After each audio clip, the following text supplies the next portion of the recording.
প্রেগনেন্সিতে অনেক ধরনের মিথ কাজ করে আমাদের মধ্যে। তার মধ্যে প্রধান একটা মিথ হলো যে বেশি করে যদি আমরা শাক পাতা খাই তাহলে বাচ্চার মাথায় চুল ভালো হবে।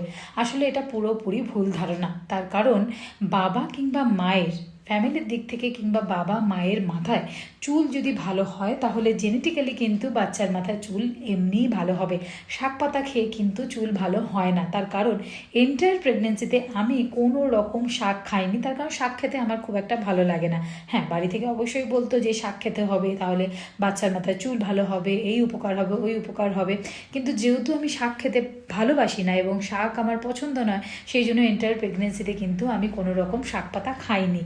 অথচ আমার মেয়ের মাথায় যে চুল হয়েছে, পুরো নার্সারিতে যে বাচ্চারা ছিল না, সব থেকে বেশি চুল কিন্তু আমার মেয়ের মাথায় হয়েছে। আর যেই দেখতো সেই বলতো, বাবা বাচ্চাটার মাথায় কত চুল কত চুল। তাহলে এটা কিন্তু সম্পূর্ণরূপে একটা মিথ যে শাক খেলে পরে বাচ্চার মাথায় চুল ভালো হবে।